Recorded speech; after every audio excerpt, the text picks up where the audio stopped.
Shalom, selamat malam Bapak Ibu Saudara-saudari yang dikasihi oleh Tuhan Yesus. Pada hari ini, renungan kita yang berjudul Hikmat Allah dapat menuntun hidup kita. Firman Tuhan terambil 1 Korintus pasal 2 ayat yang ke-9.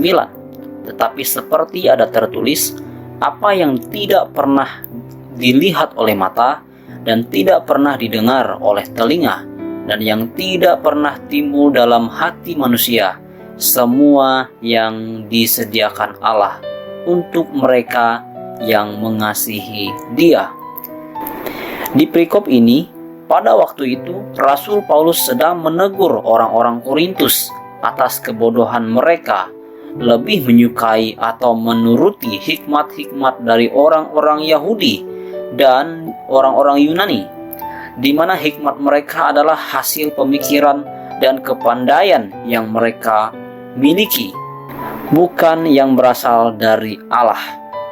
Olehnya Rasul Paulus ingin menunjukkan bahwa sungguh sangat celaka orang-orang di Korintus jika harus mengikuti hikmat-hikmat yang ada pada diri orang Yahudi dan Yunani itu. Rasul Paulus ingin menjelaskan bahwa sesungguhnya hanya hikmat dari Allah saja yang dapat menuntun hidup, membawa kehidupan, mengerti tentang karya Allah, menyelamatkan manusia, mengerti bisa membedakan mana yang baik dan mana yang jahat. Bapak Ibu Saudara, pada malam hari ini melalui ayat firman Tuhan yang sudah kita dengar, apa yang kita dapat renungkan untuk mengetahui apa sih yang Tuhan mau dalam hidup kita? Melalui cerita firman Tuhan di dalam 1 Korintus ini, kita semua diingatkan oleh Tuhan bahwa jangan sekali-sekali kita semua berdiri atas hikmat masing-masing. Jangan berdiri atas kepintaran dan kepandaian pribadi masing-masing, sehingga merasa sudah tidak perlu lagi bersandar kepada Tuhan, karena sudah merasa bisa ini itu dan lain-lain. Kemampuan dan kepandaian yang kita miliki itu merupakan anugerah dari Tuhan dan bersumber dari Tuhan.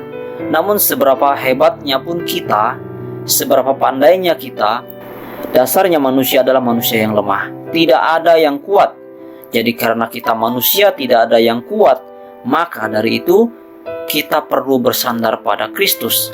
Karena hikmat dari Dialah pikiran dan hati kita dibukakan untuk bisa melakukan mana yang baik dan mana yang seharusnya jangan dilakukan.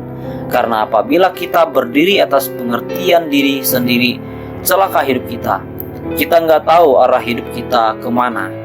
Jadi mari Bapak Ibu Saudara, hanya hikmat dari Allah yang menuntun hidup kita ke hal-hal yang benar. Seperti Kristus tidak pernah Ia menggunakan prinsipnya sendiri, hikmatnya sendiri, melainkan hikmat dari Bapa. Dan ketika Ia dicobai iblis, si iblis tidak mampu menjatuhkan dirinya dari dosa karena setiap jawabannya berdasarkan hikmat dari Bapa.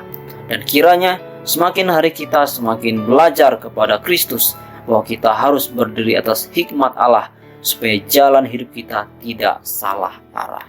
Amin.